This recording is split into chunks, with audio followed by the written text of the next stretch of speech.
Hi, and welcome to Talks with Shay.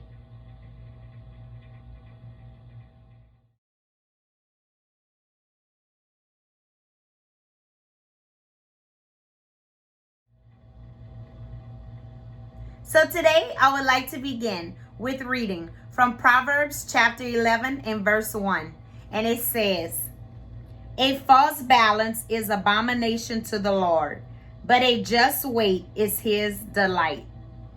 So today, for part 2 of Stop, I would like to talk to you about living unbalanced.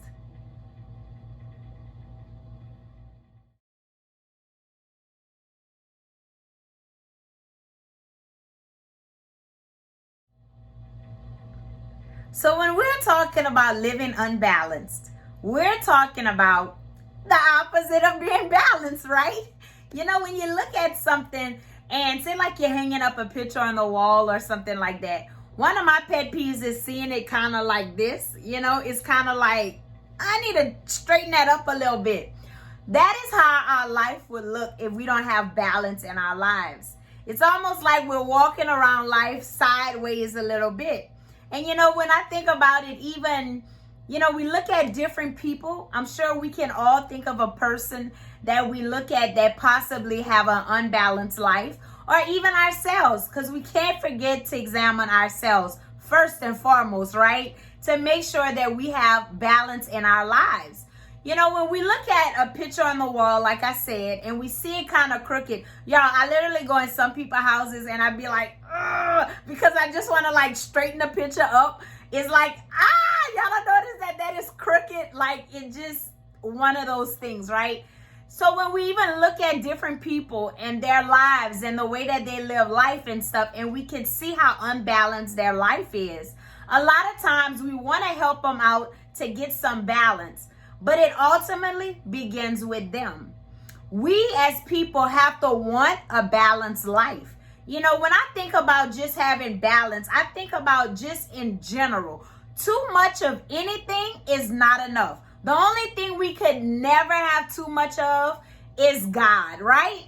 But the Bible even tells us, you know, you can't be so spiritually minded that you're earthly ungood. You know, and so you still have to have some balance even then.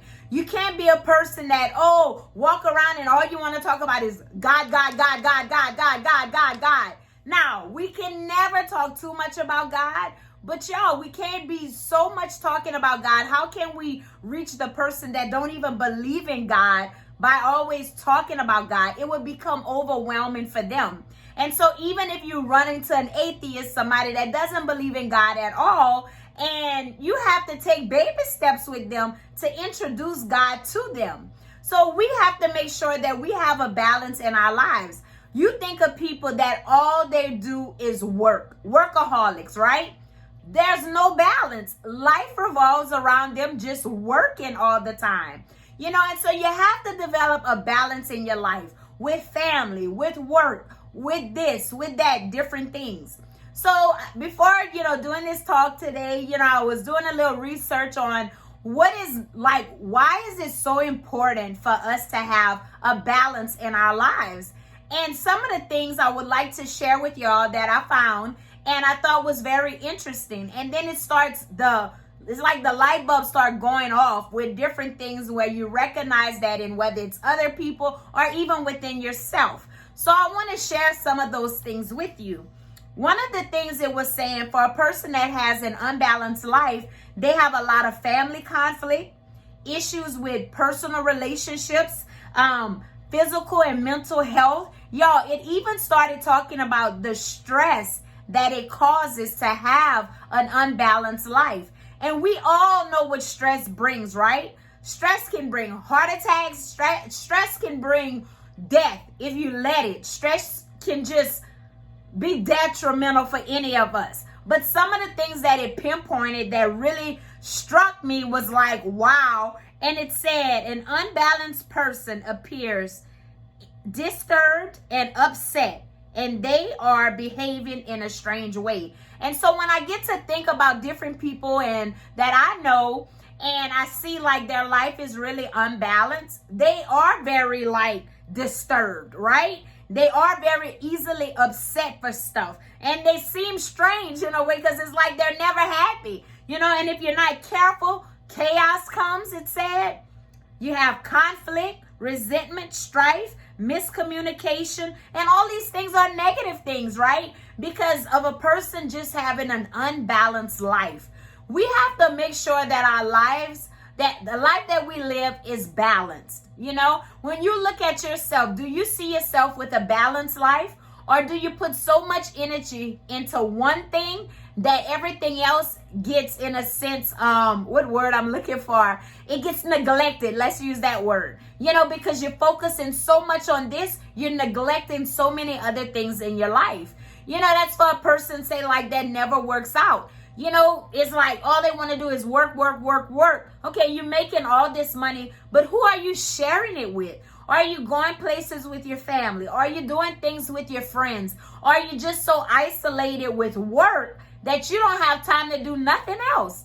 Let's even think of it like this: a person that's always working out, like physically. What are they doing? What is their purpose behind it? Is it so much that they're trying to help their self-esteem, their image, or what is it? I look like now, I think of like so many people losing weight, right? And I mean, y'all know how I am. I'm transparent and I just say things that I see, and it is what it is, right? But I think of sometimes now, like I notice a lot of people are, losing weight and stuff. And that's a wonderful thing. I would never take that from anybody because a sister could drop some pounds herself. But, when I think about it, I'm like, what is the purpose for them wanting to lose weight? Ultimately, because they realize they need to, right? But then it's like, then they dress with no clothes on. So I'm like, do people literally lose weight to dress like so revealing? Like, I'm like, what? I don't get it, Because for me, if I'm going to lose weight, it's to help me feel better.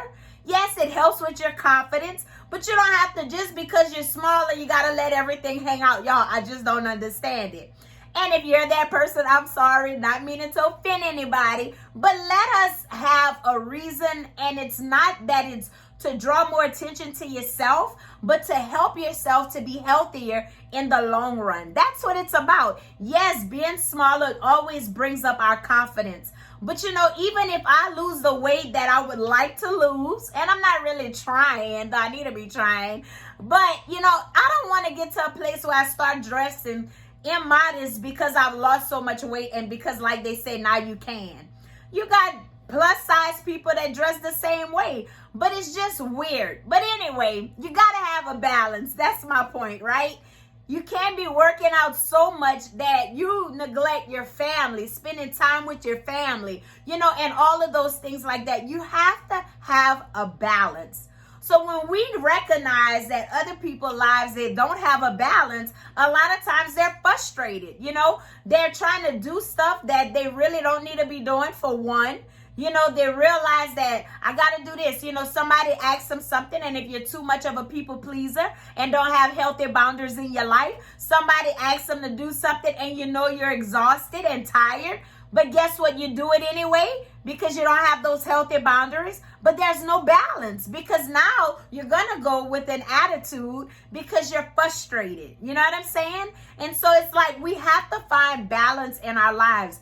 Balance in relationships with people. We can't, say if you're a married person, you can't be so stuck under your spouse that you have nobody else. What happens if you go through a divorce? What happens if you lose that spouse and they die or something like that? God forbid, which we all got to die one day, but it's life. It's part of life. We don't always like talking about it, but it's reality. But what happens if your life is so revolved around your spouse? What happens when that spouse is not there?